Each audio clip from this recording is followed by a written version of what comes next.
Howdy-ho, folks. What happens when we assume things? We know how the adage goes, right? Yesterday, I watched as the story unfolded. Wait till you see the amount of reports that came out of this news story involving a semi-truck, an accident on I-70, and everything that happened from it. Welcome to the show today, folks. I got a lot packed in today's show. In addition to that, a man in Texas was driving a tractor trailer in Barboursville, West Virginia, when he collided with a passenger car and something terrible went wrong. I'm going to fill you in on that as well. Finally, I'm going to call out some critical issues present in the news piece, all linked down below, by the way, and ask what we are doing to ensure that trucking remains respected and a safe profession. All that and more coming up today on Frontlines. Shall we begin? From the trenches of trucking experience and a passionate heavyweight in the Truth in Broadcasting Network, welcome to Trucking City News Frontline Podcast, hosted by the most opinionated broadcaster on YouTube, Boss Man.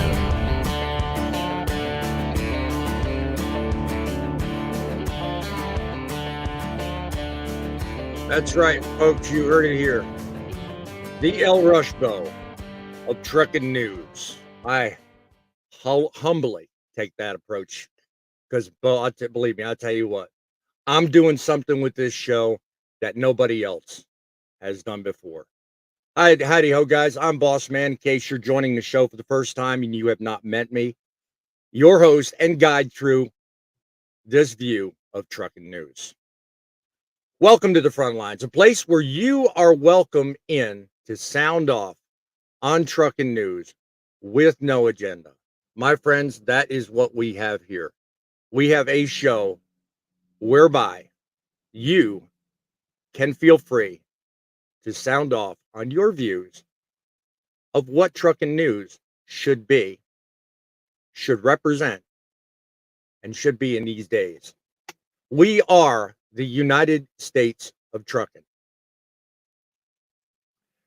It's something I plainly came up with to illustrate the fact that we need unity. We don't need a union. We don't need a brotherhood, albeit I call that. But together, we are worth more than we are alone. It's a place where your voice is mattered and is backed by what I humbly call the Truth in Broadcasting promise. And that is to make trucking great again. This is the only podcast where you can join the voices of many. I welcome you aboard. Be part of the show. Comment in the chat. Let me know how you've heard of our show. If you're the first time watching, let me know what you think. Be sure to hit the like button.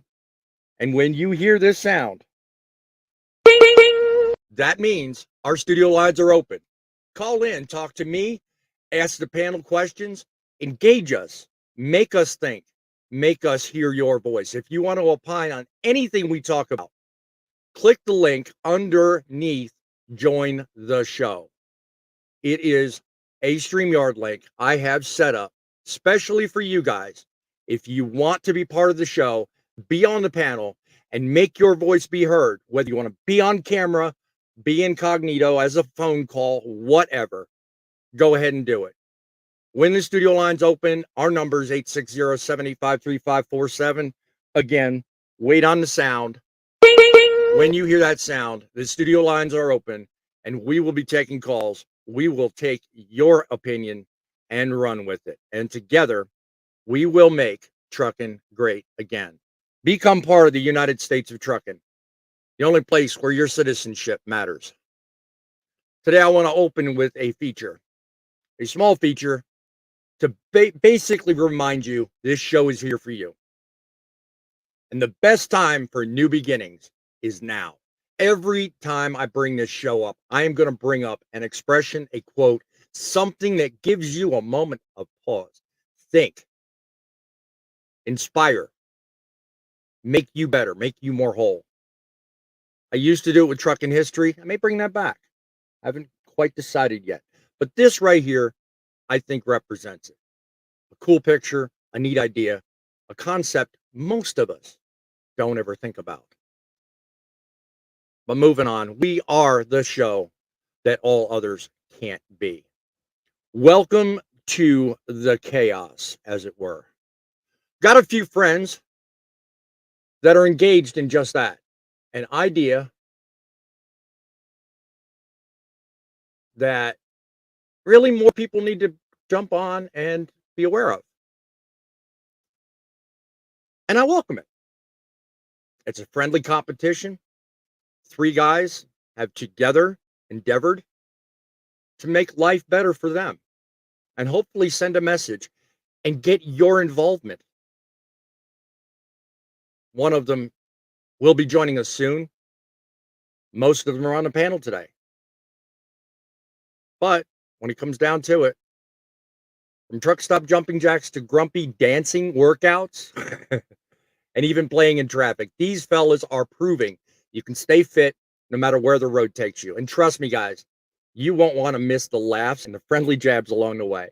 These guys are here with us today to give us the skinny on their progress and some of their war stories. Well, let me start it off. Is that I don't plateau in the month of August because I gotta beat these guys. So I'm gonna replace a lot of meals that would normally be greasy, nasty truck stop food with these meal replacement shakes. Now I have to give credit to my wife for this one. She makes these at home and they're very good. So what I'm doing is I'm gonna start off with the meal replacement shakes. I'm gonna continue doing that.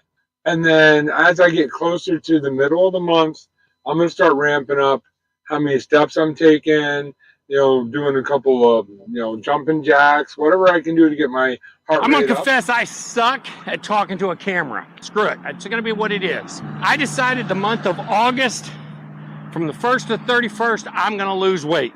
I do not like losing challenges. Anybody who knows me knows I am a very motivated person. I decided that I'm doing carnivore diet. Getting some steps in right now. As you can see, Kenley 95 is over there. That's where I spent the night last night. I've got Midlife over here, and I've got Driving with John. Them are the 2 I'm in competition with, and I am going to beat them. And this challenge to me means a lot due to the factor that I have a lot of health issues. I'm going to beat Midlife and Driving with John, one way or the other.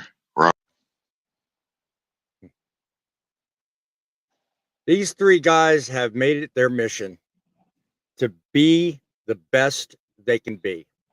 And what's better is they've actually engaged the audience to come along for the ride.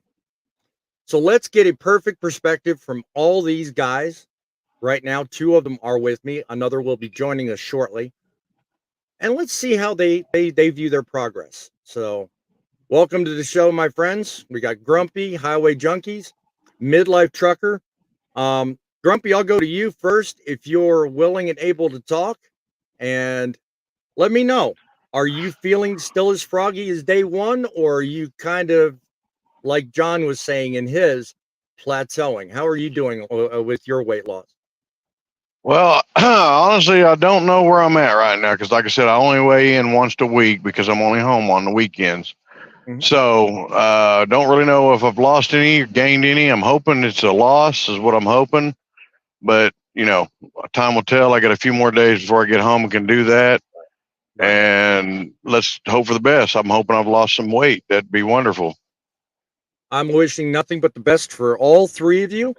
Midlife, you want to give me an update? I've not really kept up with your videos because I've been so busy doing everything with this show and my daily life. So I will apologize. I will catch up. But if you'd like to give an update to the audience and let everybody know how you feel things are going and any words of inspiration for the audience would certainly be well appreciated at this point. After this show, I'm going to go ahead and record the video. Kind of already got it Mhm. written in my head. Mhm. Got to get today's vlog up, Mhm. and everybody will get an update on where I'm at and how badly these other two guys are going down. I'm sure John would certainly have a lot to say about that. He'll be joining us shortly. I think he's kind of busy trying to maneuver, so we're going to give him a little bit of break. But any good words for the audience in terms of them contributing or maybe giving them some inspiration? What's your thoughts there? Anybody who wants to can jump on board, but remember, driving with John has got to go down. Now, Frank, I'm sorry, Frank, you're just a casualty along the way because John talks. Oh, well. So I got to win.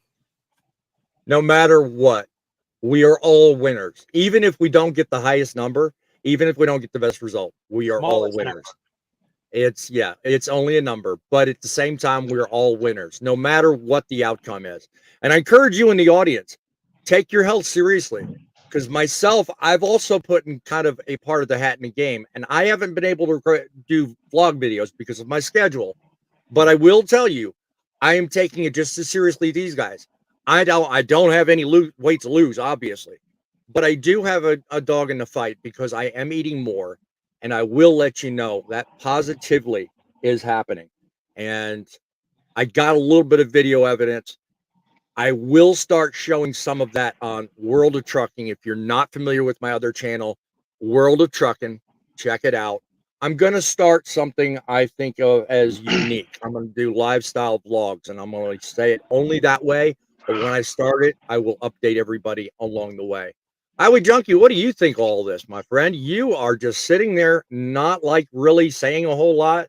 But I think, you've got just as much at stake here. Your health means as much to you as it does everybody else. So, I mean, what have you got to say to these guys? I wish them all the best. I mean, I'm rooting for all three of them, but like they said, only one can win it, and at the same time, they're all three be winners because they'll be a lot more healthier than what they are now. That is so true. I mean, and at the end of the game, it's not about the number. It's not about. Alls it is it's our effort to give back to everybody, giving them the attitude, hey, you can do it. Because could just as easily be you guys out here. You know what I'm saying? Oh, yeah. So, want to welcome a few people in. WCF Invader in the house today, watching the show from wherever he's at. I want to give him some credit because he put up yesterday an article that basically inspired the stories we're covering and talking about today. So I appreciate the updated news article, WCF Invader. I do thank you guys, everyone in the audience. If you decide and find it cool, you can contribute and send us an email at thatstruckingnews@outlook.com. Thatstruckingnews@outlook.com. Let me know your thoughts on either current stories or events we're talking about, or just anything in particular that you find is important to you and you want us to talk about on the show. That's how I get my news covered. That's how I keep you guys in the know. Mike B is also with us. His driver's got their flip-flops stuck in his steering wheel. Must be talking about the story we're about to opine on. Do stand by. It is going to be some lively conversation. I have a different take on this story. So do let me know in the comments if you think I'm way off my rocker. Poet's in the house. God bless him, from Northern Alberta. God bless you, my friend. Keep it safe and keep it real up there.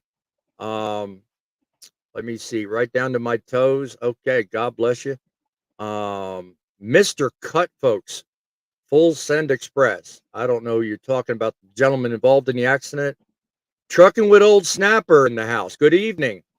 That's the name. I follow you, my friend. You got some good conversation and some great anime effects. I love his videos. Mr. Cut, folks, says my wife makes me food for the week. That's a good wife, and she really loves you and cares. Truck stops don't give us healthy options and treat us like we're ATMs. Yes, that is something I will definitely consider putting up for future storyline. I think that is ridiculous that they do that. However, that being said, I am going to move on to story number 1, if you guys don't mind. I have my design on exactly what happened. Yesterday, a story unfolded on another show I do. It is not as well timed and regular as Truckin' Frontlines, but the story nonetheless was warned me by WCF Invader, put up in the comments. I was initially intrigued by just the way it was reported. But then as I started looking around, I noticed there was a lot of different opinions flying around from different people in the media.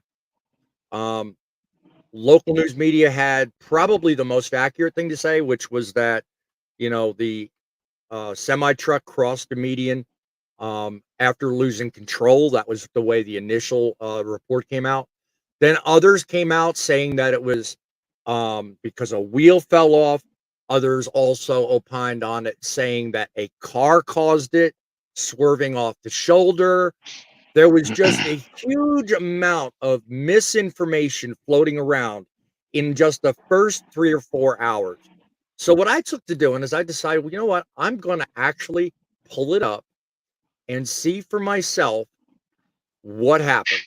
I took 30-second clip of the dash cam from the opposing driver in the eastbound lane, and I actually studied it and looked at it. And then I slowed it up and looked at it again. And it appeared to me, and I may be wrong, and everybody on the panel, hold off on saying anything. Just let's watch the clip as it unfolded from the point of the dash cam and tell me what you think.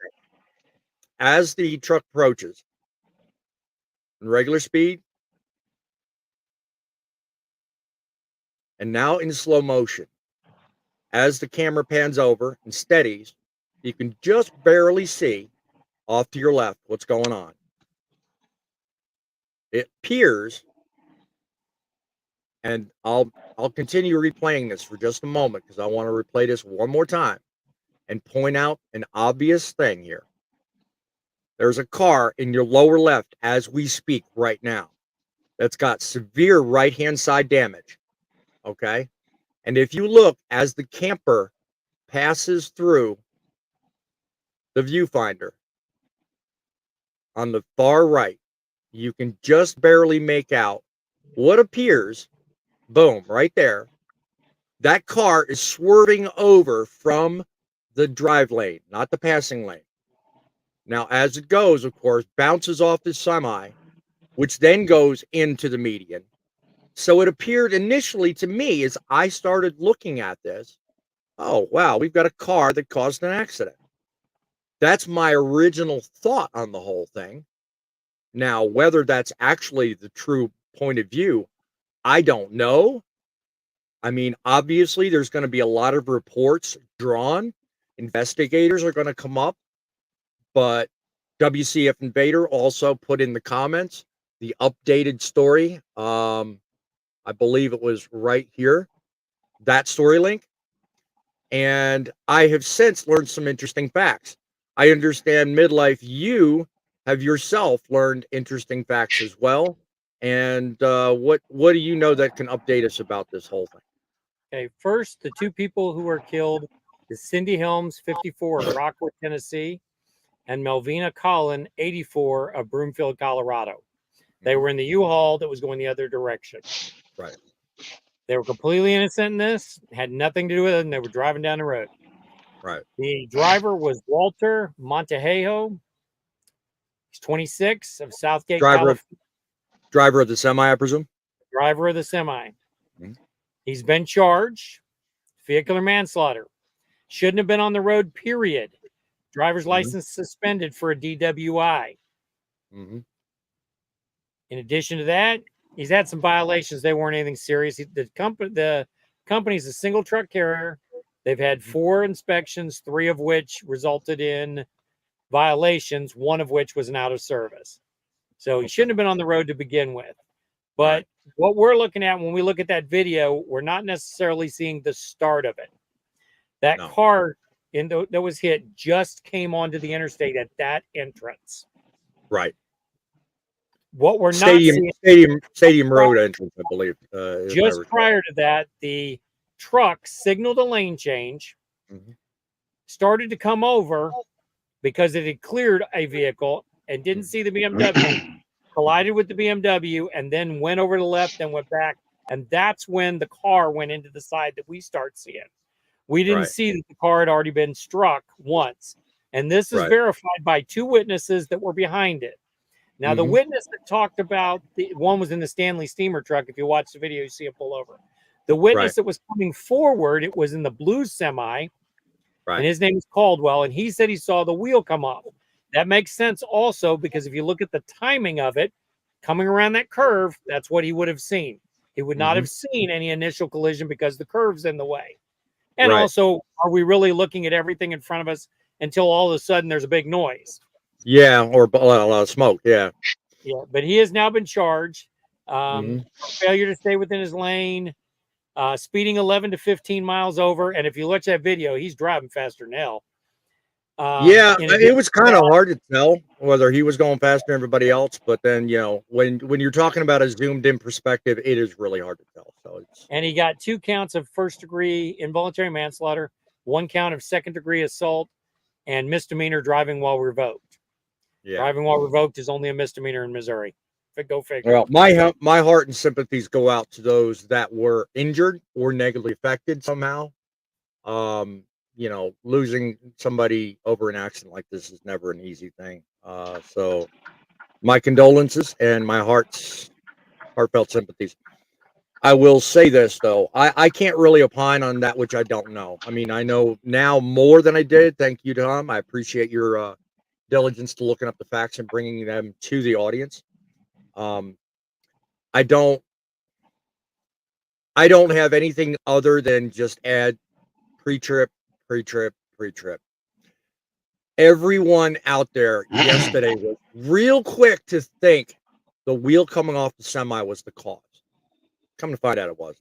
The wheel came off when it slammed against the wall, obviously. So that really goes a long way to assumptions. I mean, it's real hard. But, 2 things come out of this accident. 1, pre-trip.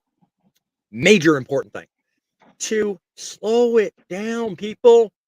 I don't care what you're hauling back there. It is not worth it. Not your life, not the lives of other people around you. 5 miles under is more than adequate. You will get there no faster than the guy traveling 5 miles over. You may think you are, but you're not. We all get the same place at the same time. Couple of comments I want to highlight here. Poet opining on the weight loss. He says, I used to stand 5'10", weigh 145. That a section of my spinal disc turned into 5'8". I still need to gain some weight. Well, brother, I'm right there with you. I'm shrinking too. At 50, I think I am. My wife won't admit to it, but she says I am. Right side, I see it on the left-hand side. Yeah. I mean, that car was spinning. It was just completely way out there.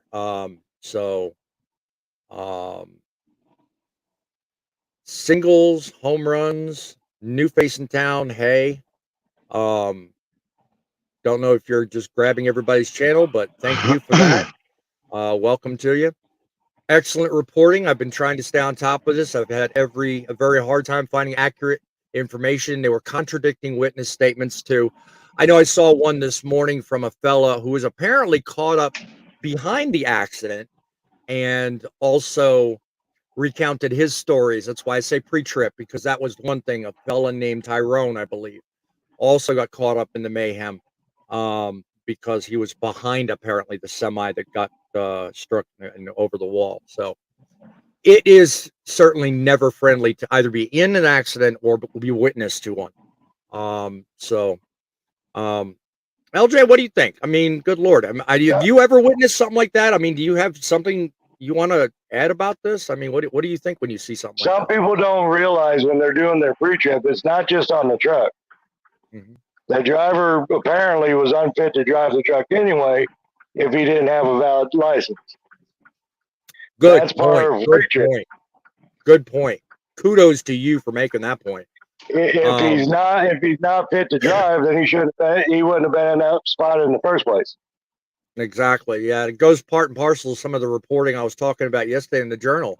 We wouldn't have to make some of the rules we have if we didn't have the rules in place that are really screwed up. But that's a whole nother story. I digress. Grumpy, I got no respect for somebody that doesn't want to follow the rules.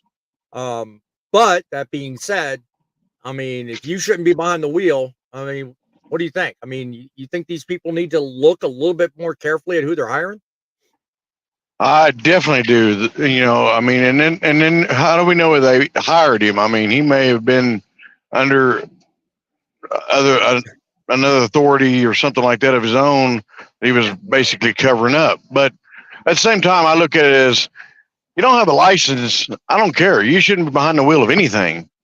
Exactly. Yeah. It's just no. Yeah. Poet says yes. With any accident or incident, all he statements was from an witnesses independent will all be operator. different. Say again, Tom. I talked over you. It was a single truck carrier. He's a single truck carrier. It's not a Yeah. Clearly, a lot needs to be done to, I think, more or less qualify these people. It's real easy to get into the system and get lost, and then voila, next thing you know, something happens and it's too late. So, that's just. I mean, look at it. They're allowing 18-year-olds to be able to drive these trucks now. Yeah, well, that we're getting on. Don't push it. Don't push it. I got that story covered. Story number 3. I've got my opinions there too. Yeah, so we'll see if we can't get you a different link, Poet, but we'll give you something that if you can find a way to maybe get it to him differently. But these links, probably because Canadian provinces have blocked it. I don't know. That's usually your problem up there, but we'll see. Let's move on to one other thing here real quick. I want to opine on yet another story, which I think is kind of similar, but a little bit tragic. Okay. Out of Barboursville, West Virginia, a fellow was involved in an accident in Barboursville, West Virginia, that resulted in a hardworking trucker getting involved in a collision with another car. That by itself wasn't bad, but he tragically lost his life. The truck driver did, after pulling over with an aim to get out and check on the motorist he'd struck, and then was struck by a pickup truck on Interstate 64 in or near Barboursville, West Virginia. The incident unfolded after the collision, where he gets out, wants to go check on them, and what's all too common is drivers aren't paying attention to what's going on the road in front of them, and they don't move over. When you see someone with their hazards on in the right lane, slow it down. Even if you're half the recommended speed, I don't care. Slow it down. Okay? Dwayne Oshner, a trucker from Texas, is now no longer with us because someone did not slow down and move over. That's a simple but yet very effective way of keeping your butt alive. The man was 64 years old, and he could have went home that night. All we had to do was just simply slow down and move over. What do you think, guys? What's your thought when I read a story like that? You're driving down the road, you see a guy pulled over. Could be an accident, may not be. Could be a guy working on something, to do with his air hoses. I mean, yeah, he's going to pull over far enough, but it's also your responsibility driving down the road to avoid hazards. What do you think, LJ? Exactly. I mean, it's common sense. I mean, in most states, it's a state law to move over. It is indeed. It is indeed. I mean, it don't take but 2 seconds to slide over a little bit and let them work, or just move over a little bit. Yep. It's pretty simple. Grumpy, real quick before I bring somebody on from backstage, you got a opinion on that? I mean, 64 years old, he's no longer here.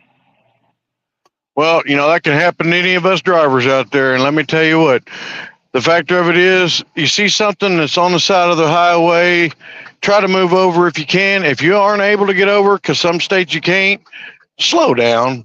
Slow down to where you're at a safe speed. Yep. Simple. Slower you are, the more people around you have the chance to understand what you're doing and react in kind. Welcome to Driving with John. What is your thought today, my friend? You can start wherever you like, being the late arrival you were. I do apologize. I don't know what we've talked about so far. I was sidelined with something that I had to take care of, but I'm here now. Did we already discuss the media getting that accident wrong? Yes, sir. I will take one moment just for you and for the audience sake, and I will briefly update everyone in the audience. Our first story was about a news event that occurred and unfolded on yesterday's Journal discussion about an accident in Missouri, whereby a fellow was sent over the median. We have since found out some truths, but it was initially reported wrong, and we have since cleared up some of those misunderstandings. I even showed some accident footage that I slowed down, and we've briefly opined here. But being that we had you not here with the initial report, I will give Midlife an opportunity briefly to give you the information he gave me, because it's way too much, that we have found out since the initial report came out. And what would that be, Midlife? Just briefly, the guy who, the truck driver is a 26-year-old from California, Walter Mendejo, has been arrested. He's been charged 2 counts of manslaughter, 2 counts of vehicular assault, driving with revoked license. His license revoked for DUI. Shouldn't have been behind the wheel to begin with. He's also charged with speeding 11 to 15 over. Right. Witnesses, through witnesses, the police determined that he struck the silver car prior to what you're seeing in the video. Yeah. And then came around the curve, and the car by that time was being drug into him, and he was already losing a wheel. Right. So now, he is charged with it, and he's the only one charged. He is in the hospital right now, not the jail, though. Yeah, obviously. And he was standing next to the truck at the scene of the accident with his headset still on while they were working on it. But now he's in the hospital. So, Yeah.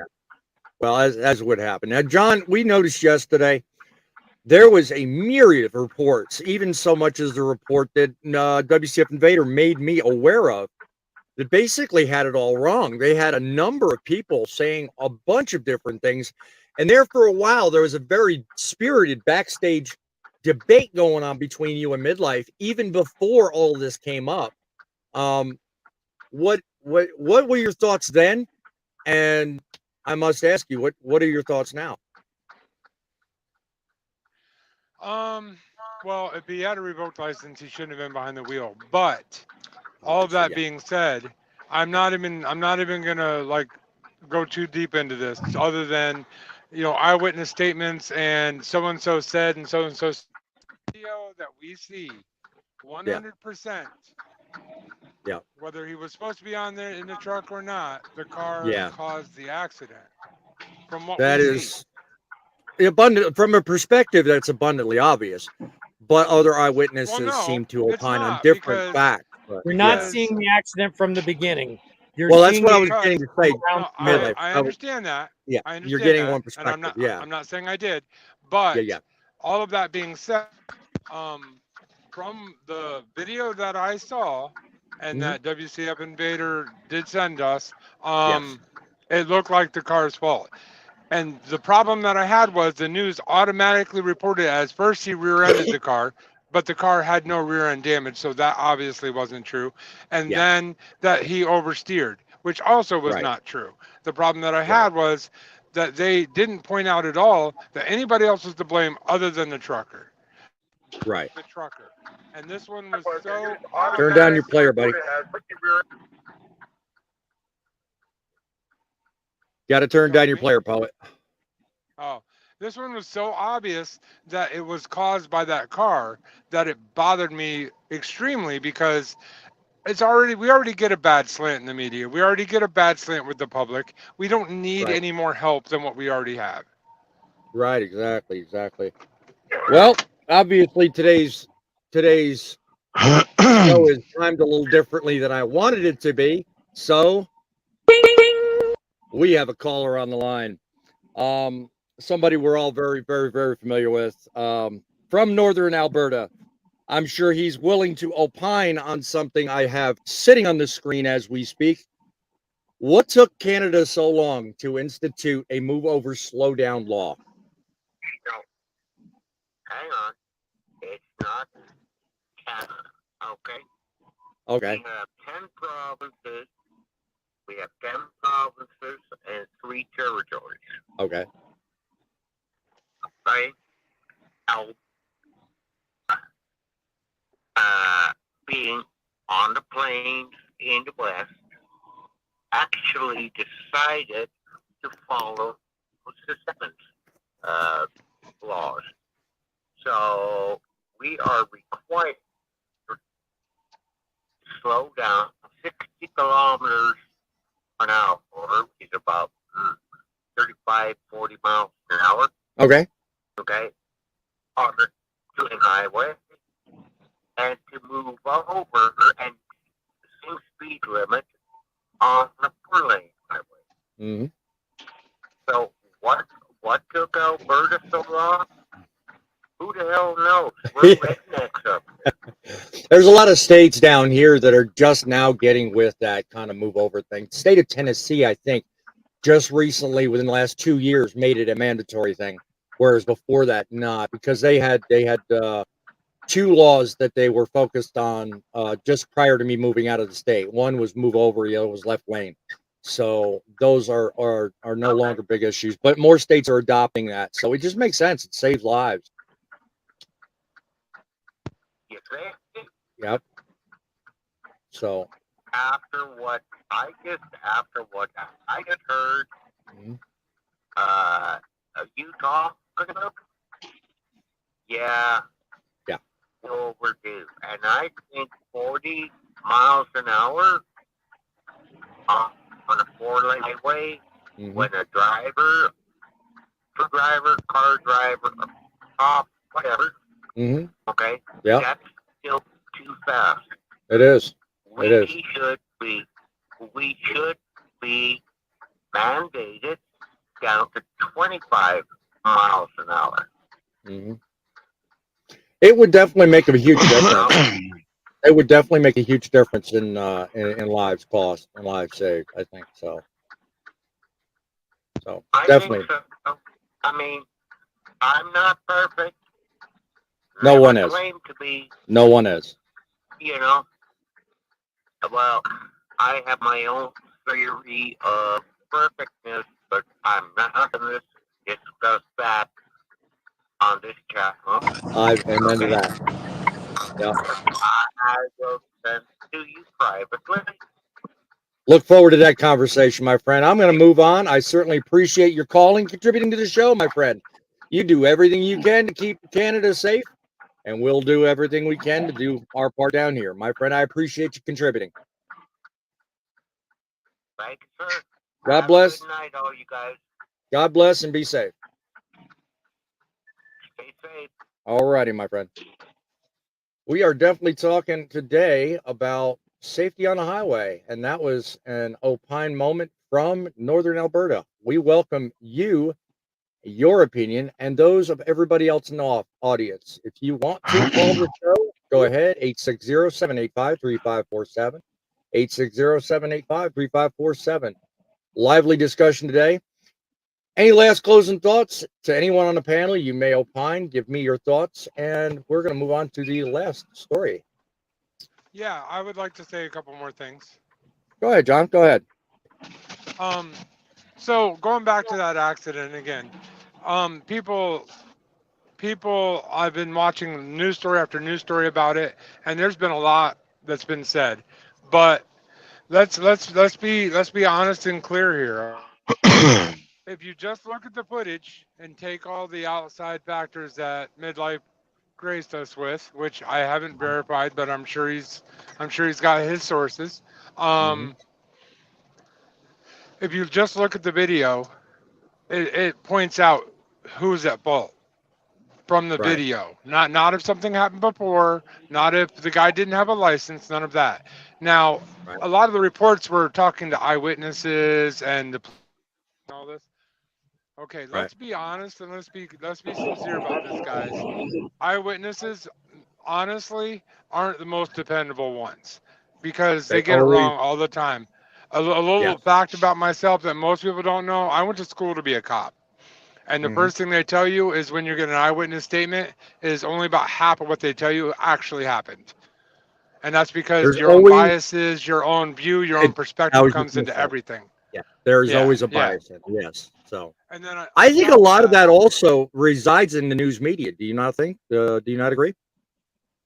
100%, but I'm just saying, like, even the average person driving down the highway sees things at a different perspective than you might, because Right. they have their own life experiences, their own, fears, their own everything. Like, for Right. instance, in that circumstance, if you fear a rig, you're going to be looking at the rig like it did something wrong, because your natural fear is going to tend away. Not that you Yeah. do it purposely or, trying to be a bad person or nothing like that. It's just a Right. natural human instinct. So It is. I It just is, wanted to it say is. that because a lot of people were going out and, some people were trashing the trucker, some people were supporting the trucker. And honestly, if he didn't have a good license and he lost his license, it's on him at that point. No matter what happened, no matter whose fault it was, it's 100% on him. Because he shouldn't have been. All of Yep. that being said, Yep. I was going off of the video, which 100% doesn't vilify him. It actually shows he did the right thing as far as the video says. So, And where I'm concerned, my whole purpose for even opining on both the story here and the one listed in Barbersville is simply to highlight one important fact. And that is, we in the media, and I say we because I'm a media personality. I consider myself a media personality, and I consider myself a rather unique one at that. But we in the media always jump to be the first on scene, whether it's out there on the internet itself, or actually in the case of on scene on I-70 at the moment the accident happened. We're so caught up with this, I gotta be first, that a lot of times what John just talked about winds up doing more harm than good. The end result being is that we as truckers wind up being trashed beyond recognition and wind up with an image so tarnished it's beyond reproach we can't fix. It's my hope by running this show, by running this platform, and giving you and everyone else on the internet a truthful and honest and hopefully safe place to come to say what's on your mind and actually talk to someone who will stop, take the moment necessary, get the facts, and actually look at the story the way it's supposed to be. I welcome you in. Everyone, everywhere, I don't care. Talk to your friends, talk to your neighbors, fellow truckers everywhere. Give them this URL, truckincitymedia.com. Let them come find us. Let them be part of the movement to make trucking great again. I want to opine on one more story, an article I spotted yesterday. I think deserves an excellent and immense amount of attention. We have concerned people around the world, not only in the media, but in the trucking industry as well. mean, folks, it's become abundantly obvious. We have a lot of work ahead of us. Okay. I don't have any visuals to go on this, so just bear with me, if you will. Younger CMV drivers, particularly those aged 19 to 20, are 6 times more likely to be involved in fatal crashes than their elder counterparts. People like yourself and me, we have many years of experience. Let's talk about work ethic. There's a fundamental difference between someone who's just got behind the wheel yesterday and received their permits and paperwork than to us people that have been here. We spent decades honing our skills, learning the ins and outs of our rigs, of the industry, and of the craft we want to make perfect. Now, despite their inexperience, there's a push to get more younger drivers behind the wheel because of a so-called shortage. And who's pushing this agenda? Large trucking companies. Okay. There is an article from News Channel 9 that I have linked in the description of this podcast, talking about a product of their editorial staff and highlighting issues and concerns. A guy named Zach Callahan is highlighted in this article from the Truck Safety Coalition, who has raised valid points, I guess, against hiring the younger drivers, and warns that younger drivers, despite their training, are still significantly more prone to these accidents. And he calls for more stringent standards and oversight to ensure that these programs don't compromise an already bad reputation for trucking itself. Let's not forget how often semi-truck drivers are unfairly blamed, as in the case of my first 2 stories, for accidents on the road. Every little mishap, every little thing, minor collision, fender bender, whatever. Who gets the finger? We do. The truck driver. We are the constant scapegoat that gets pointed to every step of the way. And if yesterday's story doesn't highlight it, for all good reason, obviously, it's time to recognize most of us guys, we're highly skilled. We take seriously the job we do. All right. Meanwhile, all the whole time we're hiring these younger people. Our industry image is going to hell. We're worried about job security. The more and more young people and the more and more automation they put in, how likely are we to lose jobs? Don't know, because we don't know the real agenda. Are we going to sit here and assume, like everybody else, what the real cause is? No. We're actually going to do the best job we can, and we're going to make it the best we can. So first, it's the actual facts, then it's the reputation. Look, driver shortage, it's critical. I get that. Everybody's got their opinion. But we need to tread carefully on how we address it. Putting these younger guys out here and not adhering to the safety standards that help us avoid what happened yesterday,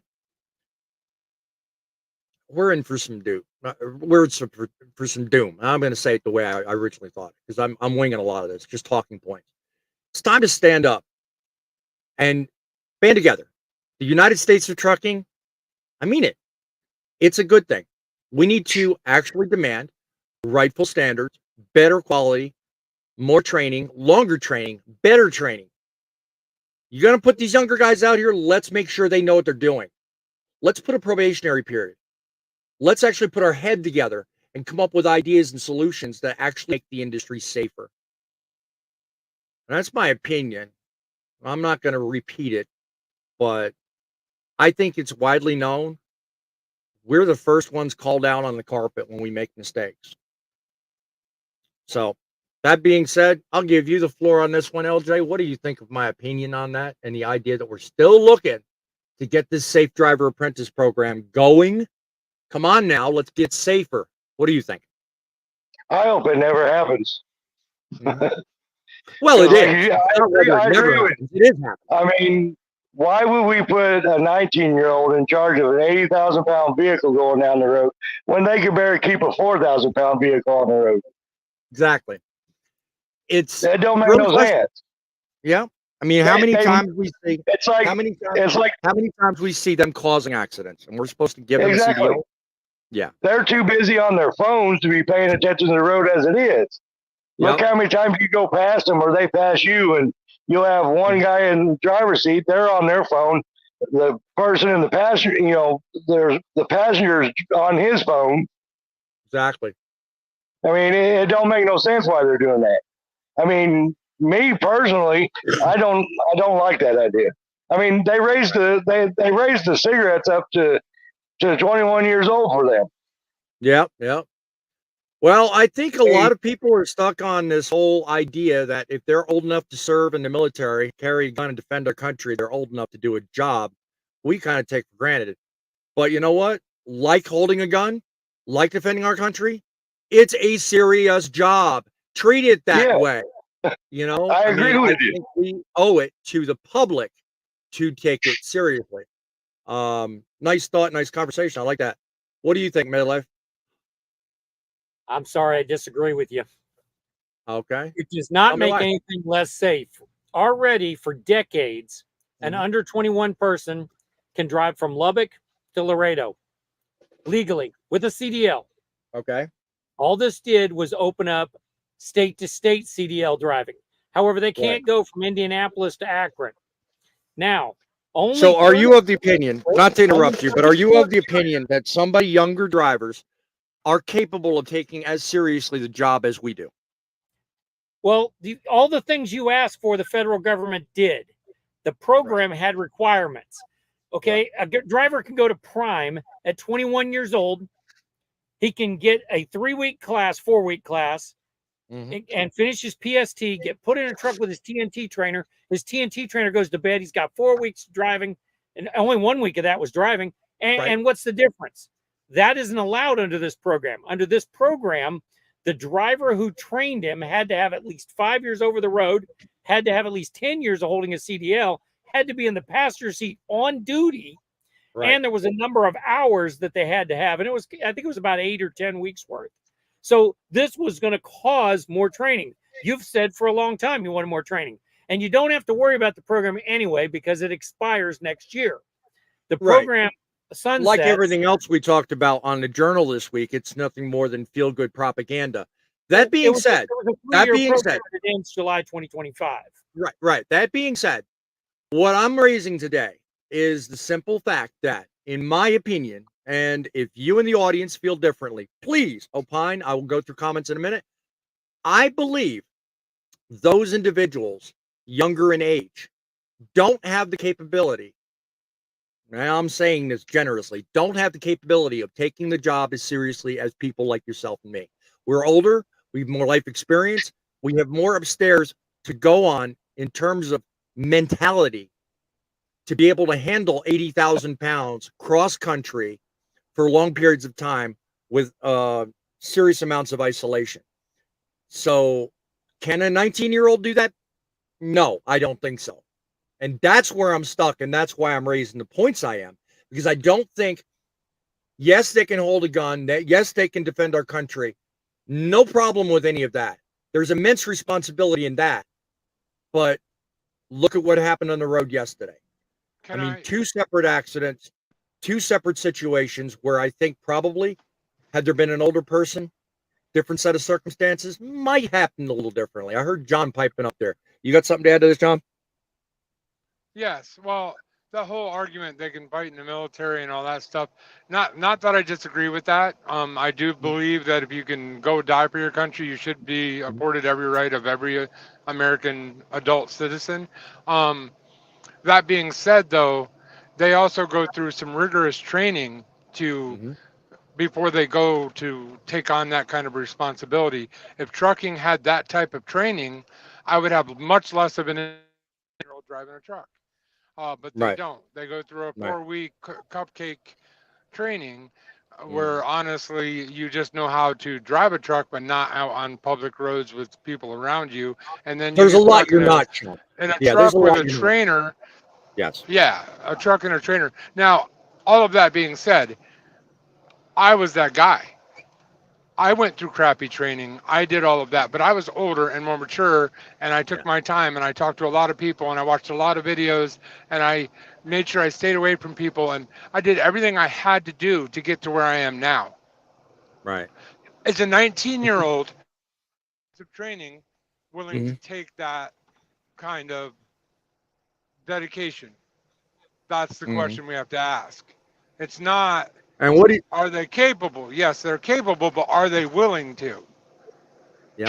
What is your answer to that, Grumpy? What do you think? Do you think somebody younger is capable of taking it as seriously in the case John just raised?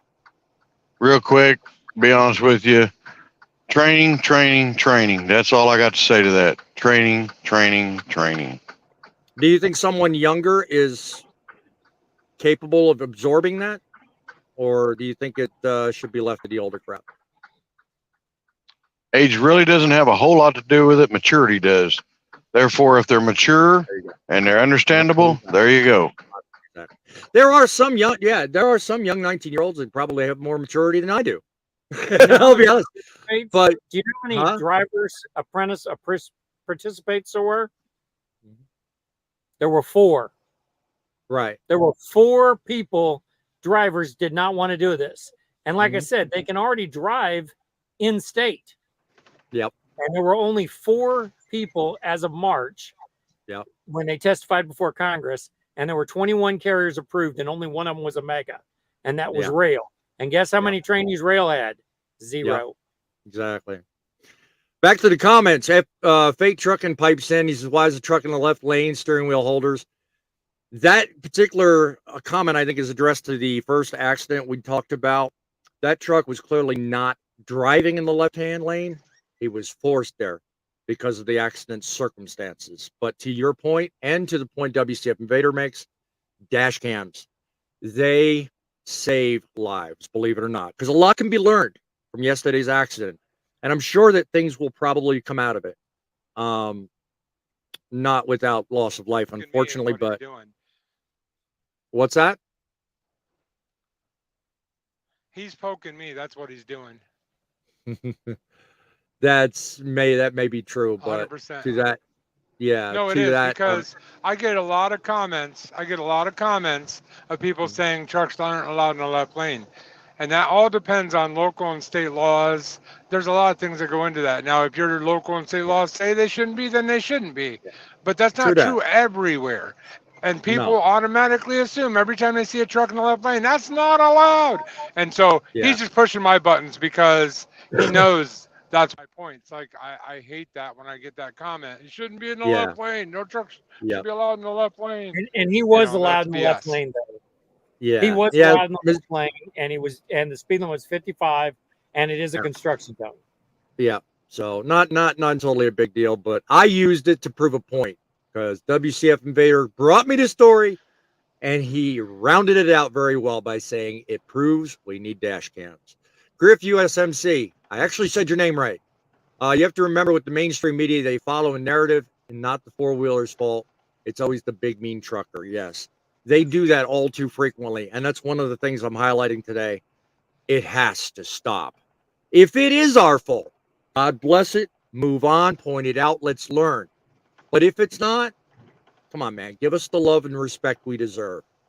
Poet adds, I have 3, getting 2 more. 1 company straight ahead, 2 point. I want it for my mirrors. I'm thinking he's talking about dash cams.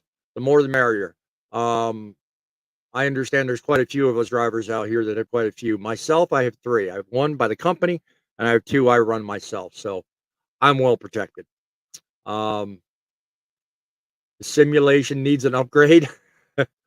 Boy, he's all about poking fun at people. So yeah, so why are we called unskilled labor by the feds? I don't know. That may be how the provinces see it, but I don't think we're unskilled. No, we are. I don't. How much training does it take to become a CDL driver?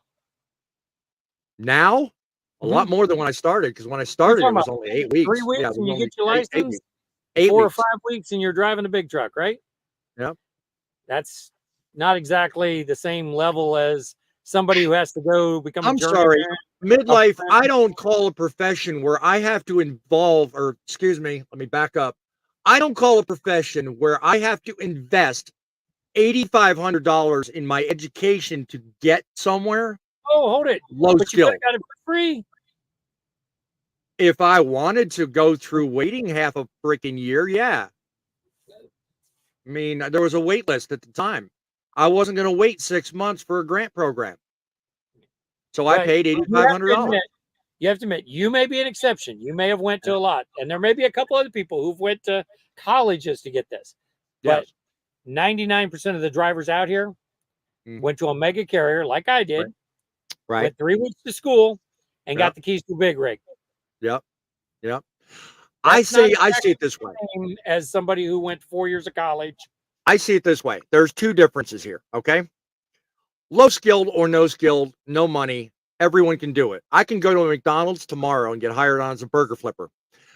That to me is low skill. Okay. When you talk about the extreme, however, let's talk about a 14 or 15 or 16-year Harvard trained, educated neurosurgeon with a master's degree in neuroscience. That's a professional skill. That is something that very few people can do. Now, where do I fall? I fall in the middle of that because you know what? I don't do something for nothing. But at the same time, I don't call what I do no skill. Okay.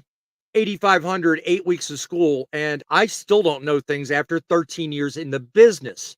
There is skill, my friend. I don't care how you look at it.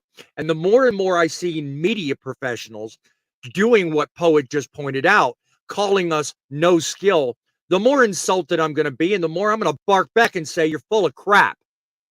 That's my opinion. Sorry, got me on my soapbox there. I'm sorry. There is just no way it's no skill. What do you think, LJ? I agree with you. Yeah, I agree with you. I spent 20 weeks of school, and then 8 weeks with my trainer. So Yep. 28 weeks total. So I agree with you. I mean, it takes a lot of skill to move these trucks down the road. I got you. And we have a in guy in the 3 weeks, background who wants to opine. I guess he just joined the show a little late. I saw him waving at me backstage. I'm sorry. I was flipping around my things here. I'm not the best producer. Let Little John What keep can I do? talking. Yeah. No problem. Keep going. I mean, like I was saying, I mean, you've got people being pushed out left and right like they're robots out of these 2-3 week mega carriers that Tom's talking about. It's like, what do you learn in those 3 weeks? Yeah. I mean, like I said earlier, I see it as an insult. I mean, no, we have a lot of responsibility, and I can't go into detail with it, but it's not low skill. I'm sorry. I cannot accept that, Fate, you came on here, I'm sure, to stir the pot. Let's have it, my friend. So maybe I'm watching a different video than everybody else of the accident on I-70. That one right there. It looks like to me, right there, he rear-ended the car. Okay. Right, Watch it again in slow motion. Right. Watch in slow motion. I've watched, it comes around. John has sent me this. Right. See, right there. It looks right like there. he rear ends that car. The way I see it, and what I'm looking at is and I said this at the start of the show, that silver car was prior to our viewpoint in the drive lane or far right lane.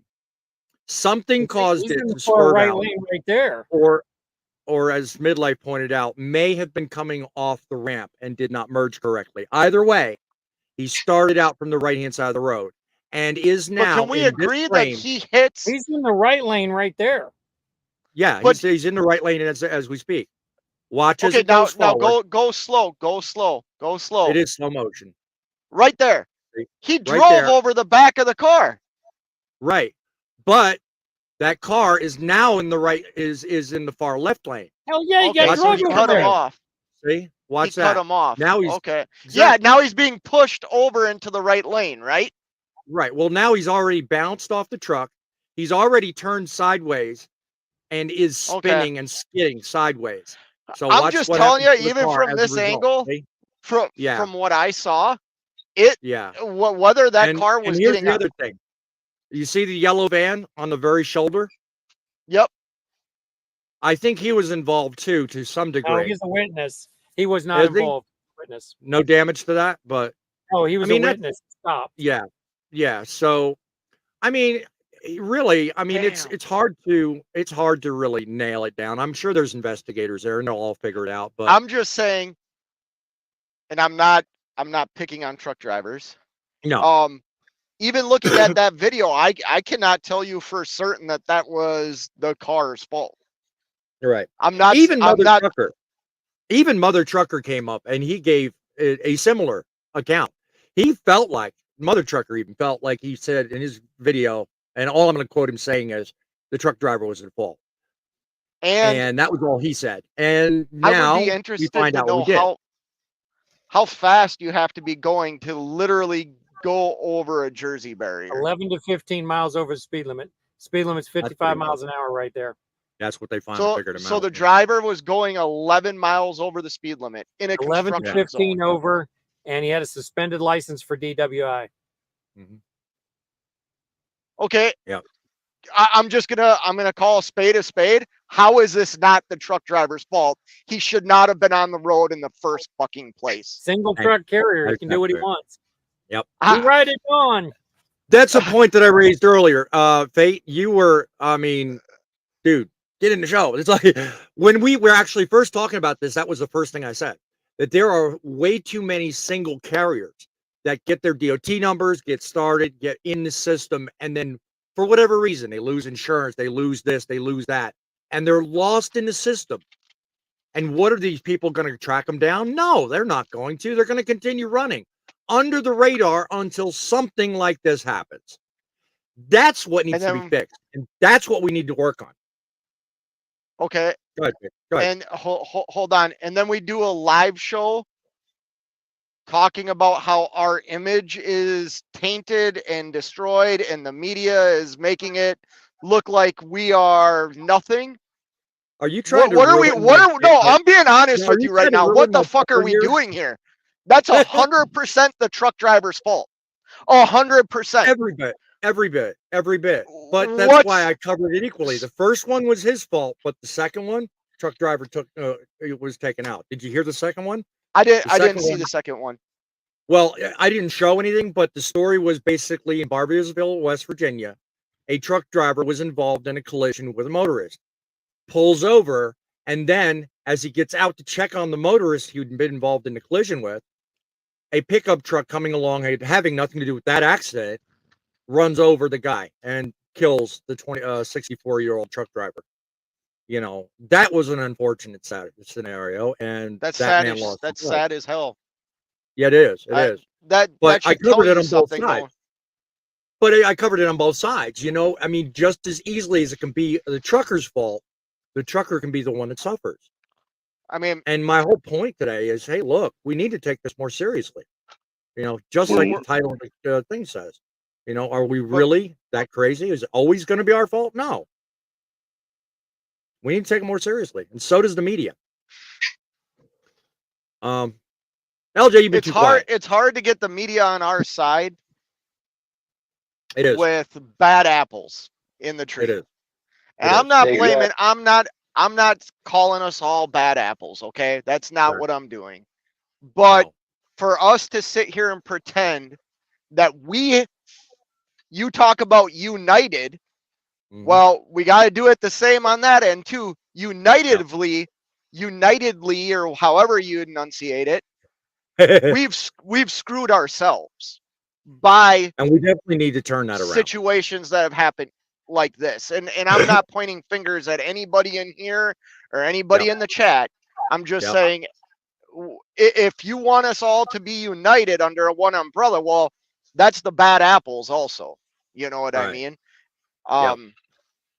Ladies and gentlemen, I want to catch up on comments. I've been sitting here yakking with you and everybody so long, I've kind of gotten behind. So, let me see. Common complaint. So, wasn't sure if the comment was no, he wasn't. Really just scanning through. I'm not trying to ignore anybody. See if we got new people in here. 19-year-old CDL driver, smarter than some of us. So-called. Thank you. Appreciate that. That's a good. I don't believe that. What? Well, it isn't. It is indeed possible. I mean, I think what he was responding to was my point earlier. You know, it's one thing to be a young driver and have low training and be a problem, but it's another entirely to actually understand what the makeup of that person is. You know, I mean, as I said earlier, a video game, so. Well, and that was somebody's point about the simulator, but yeah. 4 weeks of trucking for my CDL and got another month stuck in a truck with a trainer. You're like John. You had the blessing of actually learning something and probably doing it yourself. But good for you. Griff says in Canada, hairstylists need more hours to get their license than a commercial driver. Good point. Yeah, well, I guess a hairstylist is low skilled. I have a lot to say about somebody that considers us no skilled labor. It Trim my beard wrong, you'll find out real quick. Yeah, there you go. Yeah. Have much experience. So didn't know how to handle. Can I say something on that? Go ahead. Because I really do take a little bit of offense to that as well. Yeah. You know, considering not skilled, but the other side of that is, man, pretty soon we're not going to be behind the wheel of a truck. A computer is. You know what I mean? Many years away, but you're right. That's unfortunate. Not really. They're already doing it. They're already doing it. Yeah, but it won't be. It won't be in the time I've got. I'm not saying it's over the road. I don't think it'll be within the next decade. But they're already doing it, and I do believe those computers are the software is like an intelligent thing. It's learning. Mm-hmm. You know what I mean? Yep. So it has to learn the skill to get from point A to point B. Yeah. So it is a skill. I'm not saying it's not, but we got to be careful, man. We're truck drivers. You know, I'm not being rude to compare us to anything else, doctors, stuff like that. No, man. We're truck drivers. We know how to control a truck. That we do, and we definitely have to watch our butts when it comes down to the job, the profession, and the image. My friends, it's all up to us, really. Every day we're out here, we make the decisions. We make the call. You know, I mean, as much as the media says we are as bad as we are, we're doing it to ourselves. We have the power to make that change.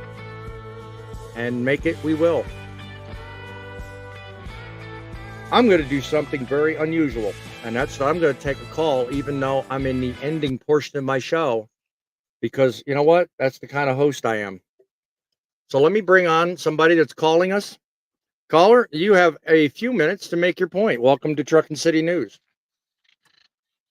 How you guys doing? I'm great. What can I do for you? You have the floor, my friend. Oh, I'm just wanting to make a point. About 6 months, about almost a year ago, I was doing heavy hauls with Modular, and we had a 30-year experienced driver with supposedly heavy haul pull a Modular for 15 miles and drug it flat to the frame. Wow! And I've seen 19-year-olds that were smarter than that. Mm-hmm. So that's my point. So there's young kids out there that are rather smart. Scott's a very good example of it. He's been doing it since he was 19 years old, and he's not had very many accidents unless you count when he was going to see John Wick and he curb stomped his poor truck. Who is this? Who is this? Who is this? Well, do you want to identify yourself, caller? Because I typically don't. I'm Griff. Griff. Okay, that's Griff. Okay.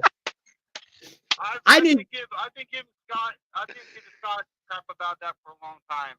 Oh, okay. I typically don't ask callers their names before I start talking. I'm going to start doing that because I want to know who is getting on my panel and embarrassing the hell out of me. But okay, good call out to Scott there. I appreciate that. I'm glad that you guys have this type of platform. I've been driving over the road myself for 3 years. I've had several years of experience out on the oil field. A lot of it's common sense.